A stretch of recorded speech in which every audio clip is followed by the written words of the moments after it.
Okay. Hey, Marvin. Hello. How's it going? Going fantastic.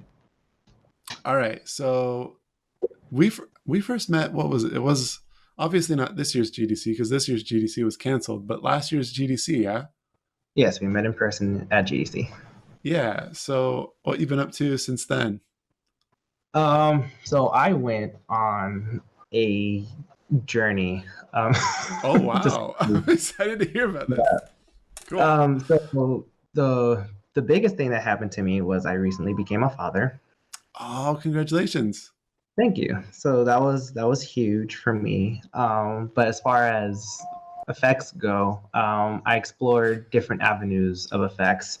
So Okay. not just real time, but I also dabbled with simulations and used different programs outside of Unreal, such as like After Effects and Houdini, because I was trying to get a stronger grasp of what effects really is as a Yeah. whole.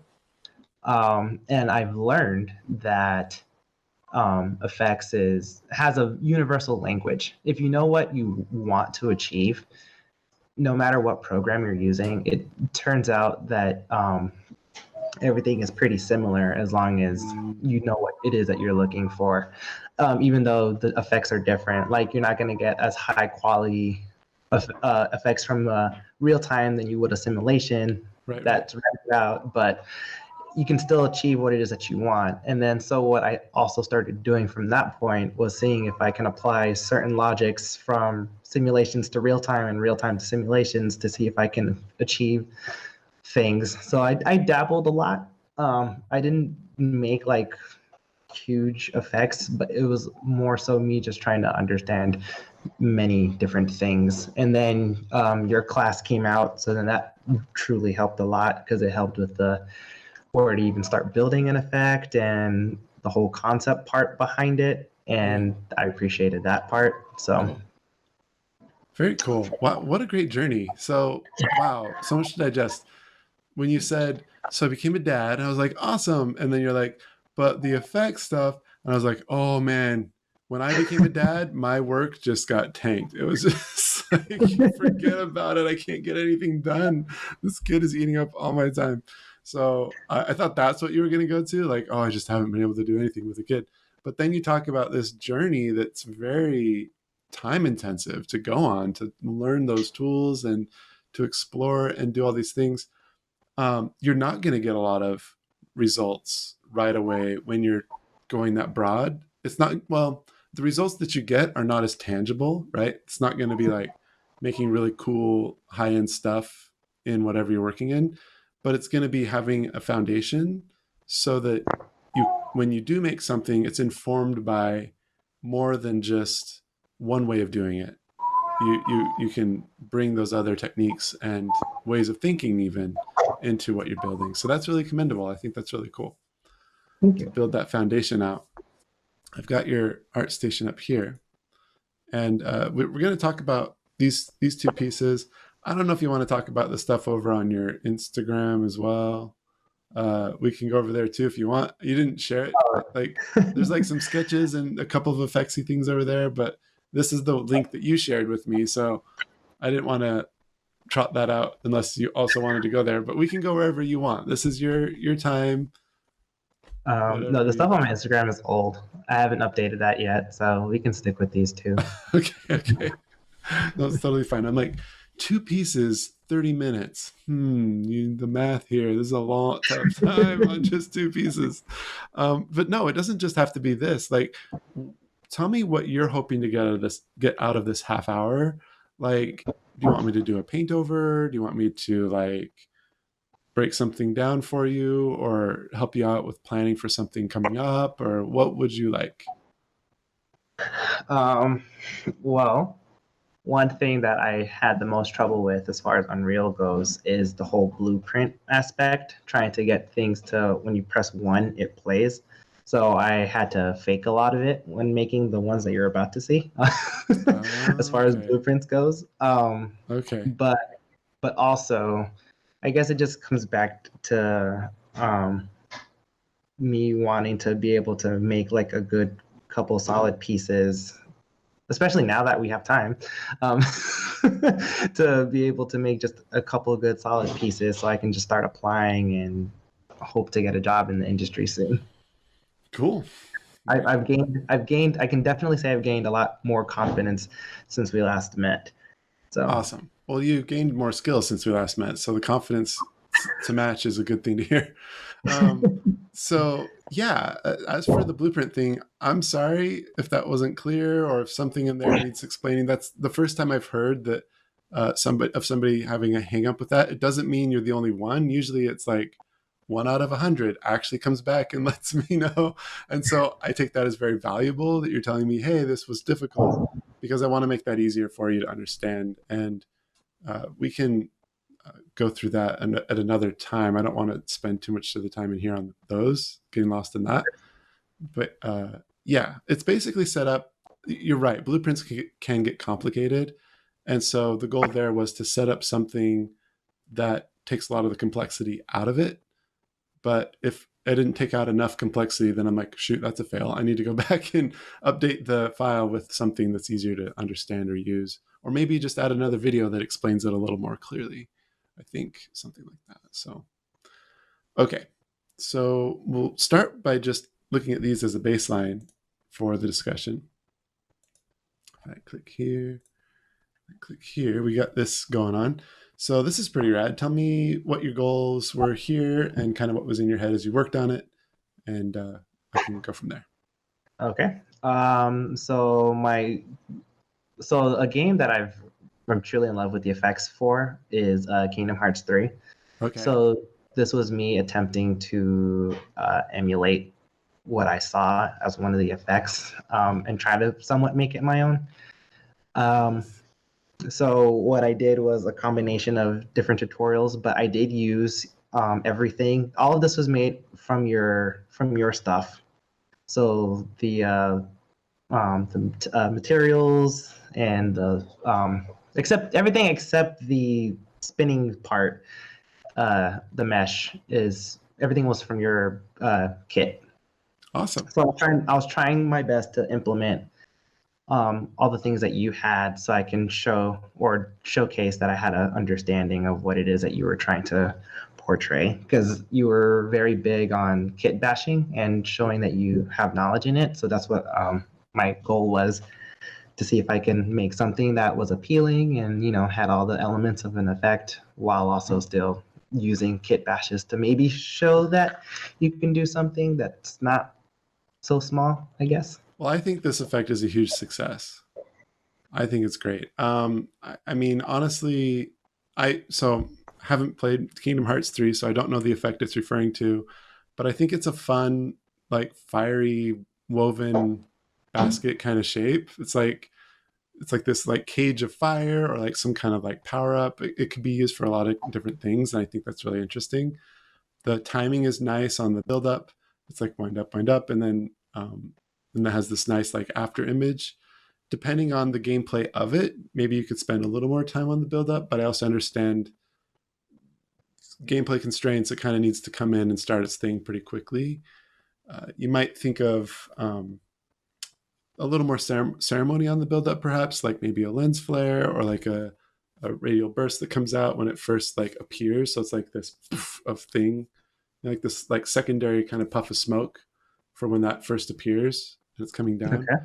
Could just add a little bit more flavor and ceremony to it starting up, because it does kind of just start unceremoniously. It's kind of like there's these balls of fire and then there it goes. But as far as the intensity that winds up to it, I think it's really successful, right? Like it starts low intensity and then it gets really big, really quick, and then it has this nice gradual fall off after the big part dissolves away. There's like a period of time where it's active and doing something that's very clear, and then after that, it's kind of just out of the space, but then still has these nice lingering elements spinning on the ground and twirling up through the air that are satisfying. And now, as I'm looking at it more, there I see there is a wave of energy that comes out at the very beginning. That's kind of just like a very subtle poof. I think probably why I missed that at first. It's maybe so subtle, or maybe it's like kind of similar to that orange that it kind of gets lost with it. Maybe something a little more smoky would be appropriate there coming Okay. out or something like that. Also, I don't know that I like the presentation with the GIF just because the frame rate is so low. And man, you want that 60 frames per second in your demo reel. You want it buttery smooth. You know what I'm saying? Like really smooth for that Okay. portfolio to really let it sing. Showcasing portfolio pieces with the GIF is not the greatest. I know that's something that I did, but I made sure that either it was a 2D effect that already has a bad frame rate, or if it is going to be 3D, I crop it in really tight so that I can spend all my file size on frame rate instead of, you've got a letterbox perimeter around here that's just wasted space in your GIF file size. So optimizing your GIF so that it's framed closer in, then you can spend more of the file size on frames and frame rate versus size of frame. Does that make sense? It does. Yeah. So I guess GIF isn't the end of the world. There's some fun things about how to showcase it, and it's really nice and satisfying on ArtStation. They allow for that and everything. But um, yeah, I think just being smart about maintaining the integrity of the effect. Also, you're chopping off the top of it. I want to see what it looks like above there. There's probably some other cool stuff going on that we could adjust the frame to fit. But yeah, Okay. Noted. there's all my rapid notes on that. So, questions? No questions? Um, just as far as presentation goes, I think that's one of the biggest things for me is figuring out how to present it, which is why I was so hung up on blueprints in the first place. Because I see all these reels and the way they present it with the camera works, or the fact that they have this ball just shooting things at 18 different angles, and I'm like, how is Yeah, it that they managed to present it this way? And I'm struggling so much on getting just a decent angle of I what my effect know. looks. I I mean, I take it for granted working at a studio where all the hookups are already in place. There's a tech artist or an engineer that's like already got things working and functioning. And then I'm just saying, okay, they gave me my hookup. And I'm so spoiled because I know it's not that way at every studio. At some studios, an effects artist might have to do a lot of their own hookups. And so I personally have been spoiled. In fact, the hookups that we do have in the class were contracted out to a tech artist to build. And so I myself did not build those hookups. And I feel like I'm a cheat because of that. So don't feel terrible about it. I'm going to be doing more work down the line to help you guys out with being able to showcase your work in a very straightforward way. Some people love doing their own hookups and finding that energy and that time to do that. My philosophy is focus on like anything I can do to remove the roadblocks so that you can focus more on the deep craft of the artistic foundation of visual effects. It's going to help you get a job that really values those things. On the other hand, people that want to do their own technical scripting and all this other stuff, there are jobs for that end of the spectrum for effects artists as well. Like I think one is not better than the other. They're both out there. It's just it really depends on the studio you're going for. So yeah, for individuals such as yourself who maybe don't want a job where they do all of their own scripting and hookups and things, I mean, that's on me to get that going. So it's coming, but not here today. But we can talk offline about some solutions to that and how to get you there for sure. Okay. Because I want to help. Is it? I mean, just like to precurse that conversation. Um, is it that you want to showcase missiles and other kind of like interactive effects and things with characters and stuff? Well, yeah, because I like having a character involved with my effects. I feel like it gives it a nice context as to Sure. what's going on, instead of it being this abstract thing and you having to put pieces together. Mm-hmm. Because I also, a part of my journey, I also did end up taking character animation, just because I remember us talking a while ago saying that you go to your character animators so you can see if the timing was correct. So I was like, Yep. maybe if I learn character animation, it can help me with timing. So I think so. I think your timing is just leaps and bounds ahead of what it was. Like, yeah, it helped. Taking character animation did help. That's cool. But now that I have taken character animation and have messed with it a bit, now I wanted to add characters to my effects in order to just, and even just like ambient ones too, because there's characters that have like skin that glow, or their clothes do some cool things, and just so I was like, maybe I can start dabbling in things like that as well. Like, I don't know, Yeah, yeah, yeah. That's just thoughts. dope. I want to explore as much as I can. The tinkering is great. I love to see that quality. I think visual effects, by its very nature, is a lot of exploration, a lot of trying stuff out that you've never done before. I was on this team where the pipeline called for all kinds of stuff, and I at one point had to recognize, I'm like, the last time I used this tool, this button, this feature was I think 6 months ago. But like it's but so I've forgotten how to use it, you know.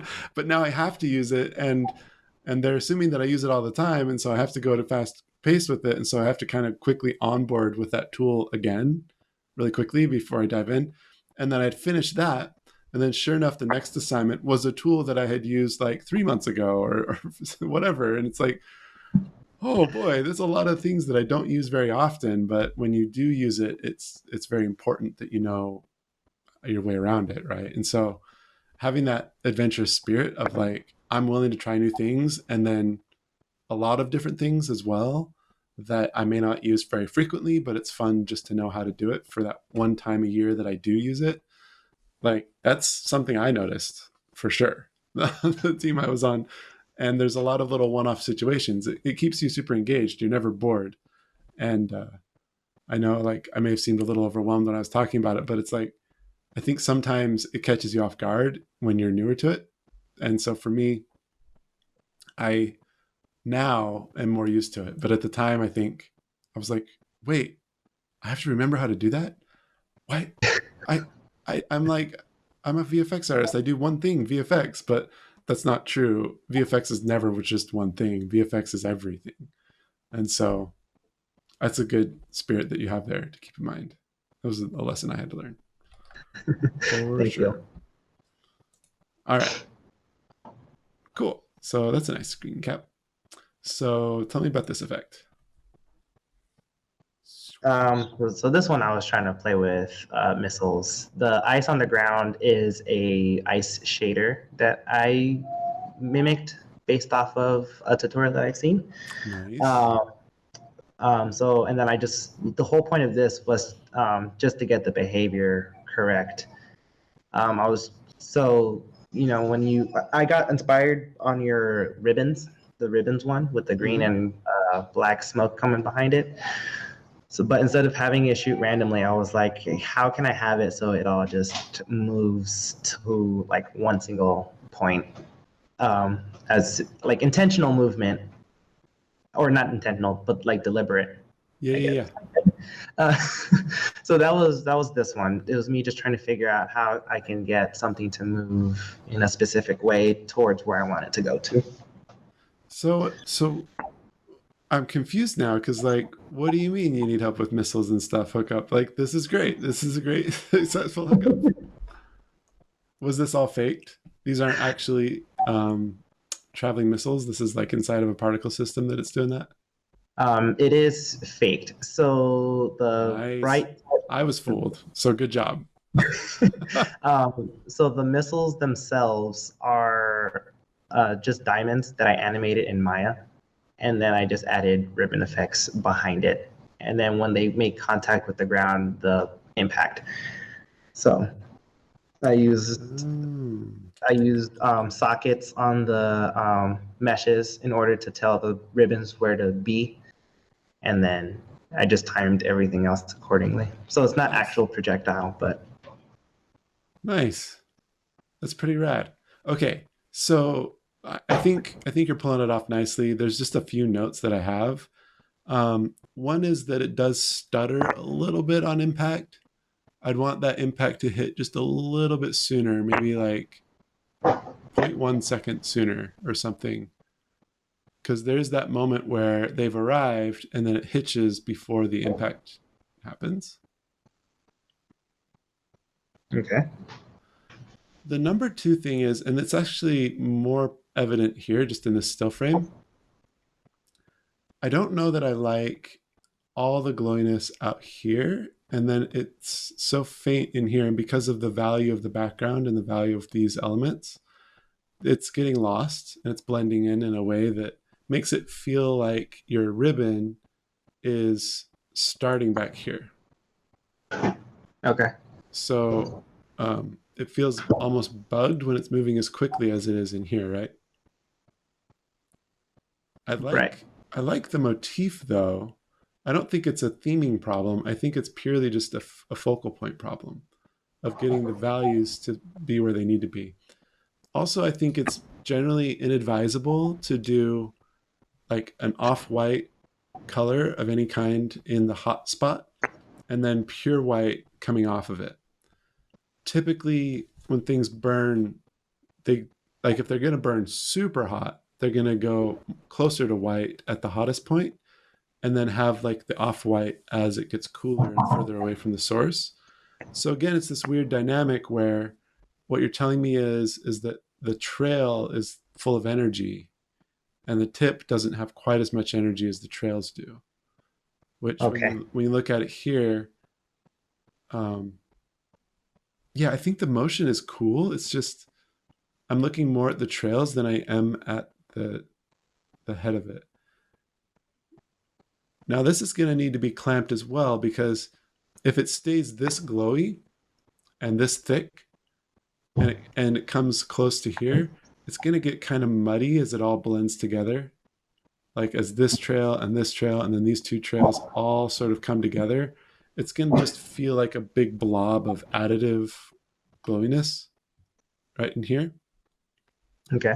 And if you like that sort of delineation of the different trails that are currently there, you're going to need to tone down the amount of the bloom and maybe the thickness of it too, so that it doesn't quite bleed into each other as much if you want it to feel like these nice thin strandy things coming through.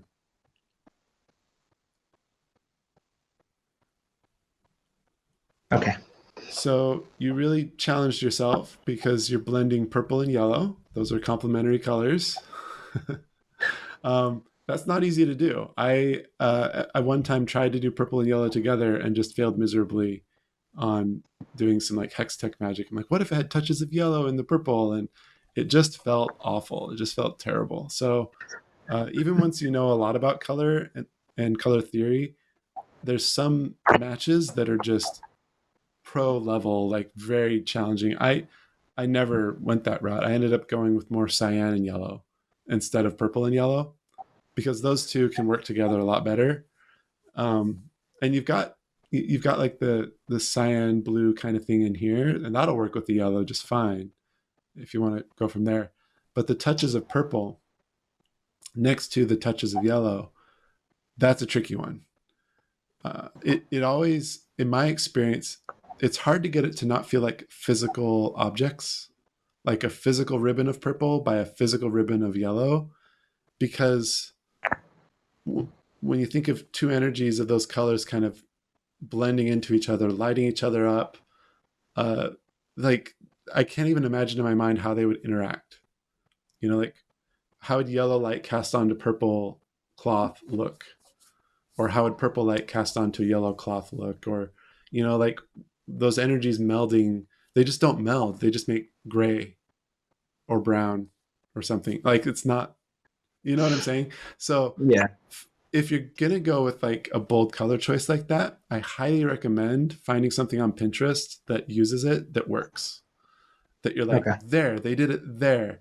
And typically what you'll find where they do get it to work is that one is more saturated than the other. So either the yellow is super saturated or the purple is super saturated, and then the opposite one is desaturated, right? And or one occupies more real estate, so maybe a lot of purple with tiny yellow sparks, or they're like kind of clearly made from different things. So, like an example, this might be uh, purple smoke with like yellow goo flying out, or something like that. to where they're obviously not made of the same thing. And so it makes sense why they would be colored so differently. But here, where they're kind of both energy in the ribbon, it it makes way less sense. You know, they're both just a little touch and a little highlight. It makes less sense. And so the color starts to really struggle there. Okay. Yeah. Also, if they're both desaturated, sometimes it can work. Like a desaturated yellow by a desaturated purple. So it's like a hint of purple and a hint of yellow. You can get away with that as well. So, yeah, those are some bits of advice on color there. Yeah, I think the ice shader is great. I think it's just the scale is wrong. The how much frequency it has versus how much frequency the environment around it has is a mismatch. There's very high detail in the ice and there's very low detail in the environment. If there's some way to just scale the whole thing up or scale the whole environment down, that's what I would advise, just to get the two scales to match. Okay. And this, like you said, is the advantage having a character there, right? Because characters give a sense of scale very quickly. And so you know, like, oh, that's just a tiny, tiny puddle of ice. It's underwhelming. Or like, holy crap, this giant thing of ice and I need to resize something else. Like I got this experience when we were putting in this environment and we got the ground texture in and then we put a character in on it and the environment was like way too big. Like, you know, it didn't work at all. And so I had to adjust the scale of the environment and the scale of the character together to get it to feel like that character could sit in that environment because the frequency of detail in the material or in the textures around it. Am I making sense so far? You are. Awesome. Glad to hear it. All right. Well, we've got a little bit more time. I wanted to just see if you have more questions for me. Like, what are you looking for? What can I do for you? What am I looking for? I'm looking for a lot, really. I was actually wondering if you could, I guess, I don't know, issue me a challenge or a series of challenges to like Oh, really test, or not test, but push me further in my effects journey than I've been pushing myself. Because I look at your Pinterest in your VFX concept art, and I look at those and I try to see if those would be like effects that I should try to do or attempt. Some of them look really cool. Some of them look really overwhelming, but I wasn't entirely sure yet. I even asked my wife, I'm like, hey, which one should I do? And but they think all my friends and even my wife think like the really big cinematic effects. So okay, okay. Hang on a second. I got something for you. General, where am I looking?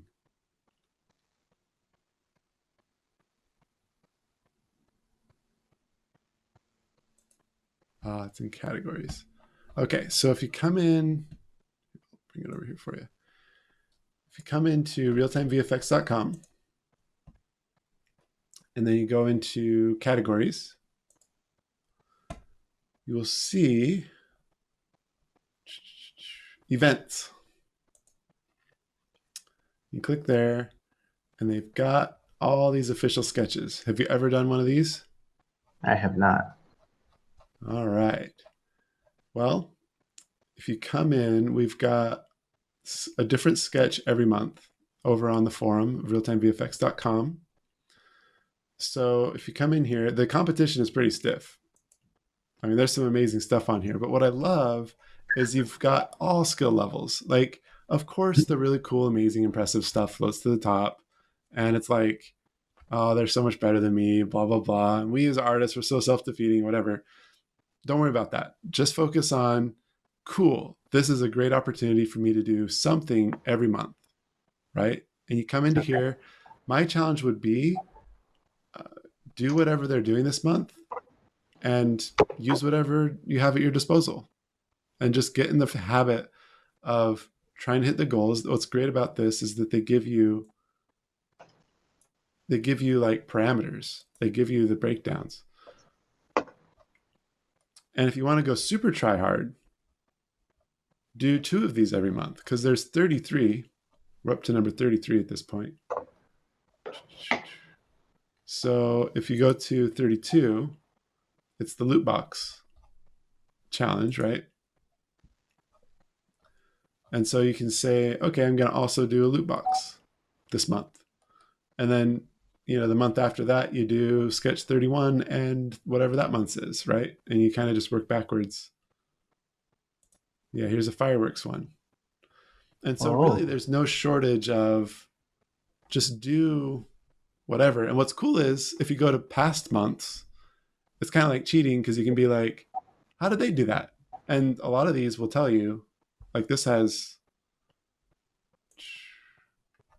a little bit of progress here, but some of them have a lot of progress. Let's see, where's one that has like a lot of replies?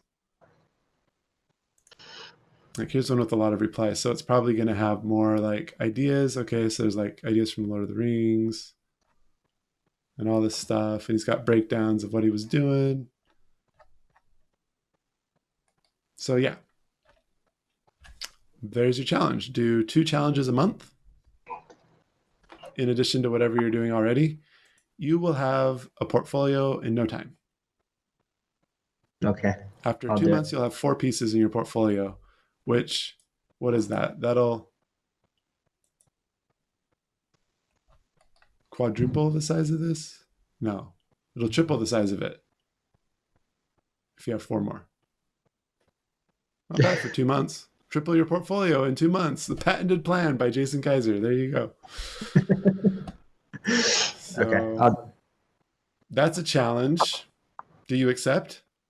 I do accept. All right. I'm excited to see what you do. And then you'll reach all your wildest dreams in no time because you really have the raw talent. I mean, you've really got the skills to get there. Like, there's no doubt about it. You are well on your way. It's just you need to fill out a portfolio with a few more pieces and then polish the couple pieces that you've got. And, in a couple months, you'll have an application ready portfolio. Because Okay. teaching you how to do it is the time consuming part. Like getting you to the point where you actually know what the heck you're doing in a particle editor, right? Like that takes forever. You should know you've been through that, right? I And have so been. you've already done that. So now just make some particles and make them look great and you'll be just fine. No problem. Easy peasy. Okay. I'll do it. And then we'll Thank you. talk then, okay? All right. All right, man. We'll be in touch. Thanks so much for your time. Thank you for talking to me. All right, we'll see you later. Take care. Bye.